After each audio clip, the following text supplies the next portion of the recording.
Hi friends, welcome to SeekaHost India YouTube channel. In this video, we are going to see top 3 useful tools in Sitejet Builder. Without wasting any time, let's get into the video. This video is available in multiple languages. Go to YouTube video settings and open audio track option and choose your desired audio track. The first tool we are going to see here is Restore Point in Sitejet Builder.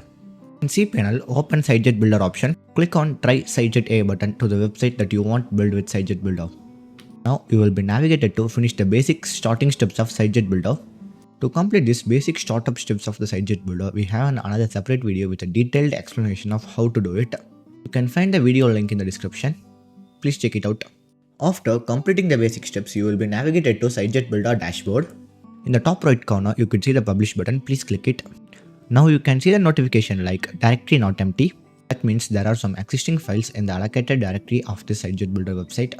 While publishing the Sitejet Builder website, the allocated directory should be empty, not with some files. Suppose if there is some files, it will automatically delete it while publishing. Now you can see a create a restore point checkbox, tick it and click the publish button. Once the publishing process is completed, you can check your website. Now you can see that what you have built in Sitejet has been live. Once the publish is completed, now you can see that the WordPress files has been restored with the Sitejet Builder files. As said before, it was automatically deleted. Now come back to Sitejet Builder page. Near the edit site button, you can see the restore button. Please click it. You can see the notification like this option will remove the Sitejet files and restore any files that was in this place. Your Sitejet site will be saved for future use. Now please click the continue option. Now you can see that in the file manager, the deleted files has been restored successfully. If you try to load your website now, it will load with your old content. Now we are going to see about the second useful tool, changing template to another template in Sitejet Builder. In the Sitejet Builder dashboard, on the top left corner, you can see the 3 lines to open the menu bar. Click the 3 lines and open the menu bar. On the menu bar, you can see the option named Change Template. If you click it, it will ask for a confirmation. The confirmation is for, we select a new template for the website. The current content will be overwritten by the new template. If you want a backup, please download the Sitejet files from the file manager. Now please click the confirm button. Now you will be navigated to choose a template page. Here you can choose your desired template. On the same menu bar, you can see the generate website option. This option is used for generating a website using AI. If you click it, it will ask for a confirmation.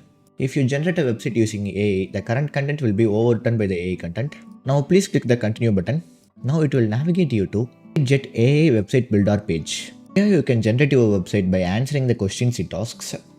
At the description, please enter your prompt how your website have to look. And the next tool we are going to see is share and copy between 2 Sitejet websites. On the same Sitejet dashboard, on the same menu bar, you can see the third option, share and copy website. Please click and open it. On the share website, you can see the 2 options, one time and perpetual. Here we copy and share the website using the codes. If you choose one time, the code can be used only one time. If you choose the perpetual, code can be used as many times until you regenerate a new code here. Choose your desired option and generate a code. After generating, copy the code. Now go to your another Sitejet website. Here, open the menu bar and go to the same option, share and copy website. At last, you can see the copy website option. Paste your code and click start. Now it will ask for a confirmation to copy the website. Please click confirm. Now it will overwrite your existing content with the new content. Now you can see that the content of this website has been changed. These 3 tools in the Sitejet Builder will be more useful in your website development. If you find this video helpful, please like, comment and subscribe to our YouTube channel. Don't forget to press the bell icon to get notified about the upcoming videos.